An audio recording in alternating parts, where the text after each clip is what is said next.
আমার মনে হয় যে আজকে আমরা একটা সঠিক সময়ে সঠিক কাজটা করছি। গতকালও হয়েছে ক্যাব এবং কালোবেলা কর্তৃক একটা অনুষ্ঠান।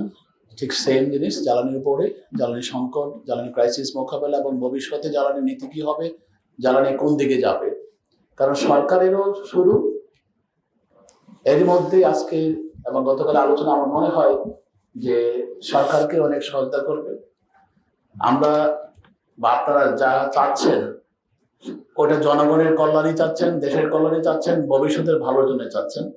এবং সেই আলোচনা থেকে যদি একটু ভালো কিছু বেরিয়ে আসে, সরকার যদি সেটাকে ফলো করে এবং নীতিতে নিয়ে আসে, আমার মনে হয় যে আমাদের ইচ্ছা আকাঙ্ক্ষা এবং জনগণের যে চাওয়া পাওয়া সেটা পূরণ হবে। আজকে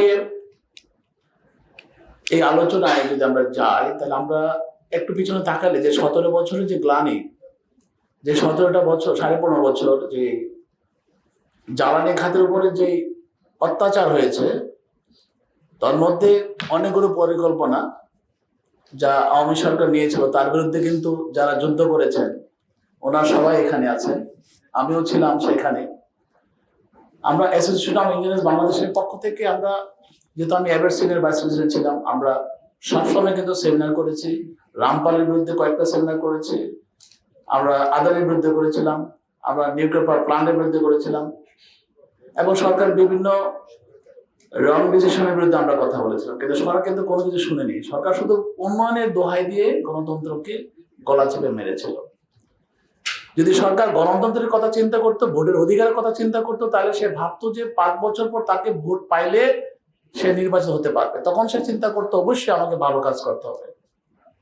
সে শুধু উন্নয়নের কথা বলে এক একটা প্রকল্প যে করেছে, আপনি দেখেন প্রত্যেকটা প্রকল্পের খরচ তার কোনো জবাবদিহিতা নাই। আজকে যে কথাগুলো হয়েছে যে ডিটেল কস্টিং, শ্বেতপত্র যদি আপনি প্রকাশ করেন, আমাদের সাহেব ভাই যে কথাগুলো বলেছেন যে প্রত্যেকটা জিনিসের যে কস্টিং জনগণের কাছে এক্সপোজ করা হয় বা একটা প্ল্যানিং এক্সপোজ করা হয়, সেখান থেকে কিন্তু জনগণ জানতে পারবে। আজকে যদি 5 টাকা কমেও 5 টাকা বাড়েও কি জন্য বাড়লো তার যদি ডিটেলস এক্সপ্লেনেশন দেওয়া হয়, স্টেপ বাই স্টেপ, আমি কত টাকা কিনলাম, রিফাইনারিং করার পর কি খরচ হলো, তারপর জনগণের কাছে কত টাকা খরচ পড়লো, তাহলে কিন্তু আমরা সবাই অবগত হব। এটা কিন্তু আজ পর্যন্ত কখনো হয়নি। আমি মনে করি এটা সরকারের করা উচিত। আর দ্বিতীয়ত, এই যে ডিস্ট্রিবিউশন, এই যে পেট্রোল পাম্পগুলোতে আমরা দেখছি যে লম্বা লাইন হচ্ছে। কিছুদিন দেখলাম হোন্ডা নিয়ে আসছে, এখন দেখছি যে বোতল নিয়ে আসতেছে। আমরা যে বিভিন্ন জায়গায় পাচ্ছি সারা বাংলাদেশে, কোনো জায়গায় আছে 38,000 লিটার পাওয়া গেছে, কোনো জায়গায় 1 লাখ 2 লাখ লিটার পাওয়া গেছে। আসলে আমরা তো মানুষ, সবাই তো আমরা দেশের স্বার্থে চিন্তা করি। আমরা সরকারি দল যে চিন্তা করব, বিরোধী দল সেই চিন্তাই করবে, কিন্তু কারা ওরা, কারা? আমার পেট্রোল পাম্পে, প্রত্যেকটা পেট্রোল পাম্পে আপনারা গিয়ে দেখেন, আপনারা নিজেরা যান, আমি অনুরোধ করব যে ধারাবাহিকভাবে প্রতি মাসে তার সাপ্লাই কত, ডিমান্ড কত, সেটাই কিন্তু প্রতি মাসে মেনটেন করা হচ্ছে। তারপরেও এই মার্চ মাসে কিন্তু আরো 10% বেশি সাপ্লাই দেওয়া হয়েছে, তারপর কেন ক্রাইসিস?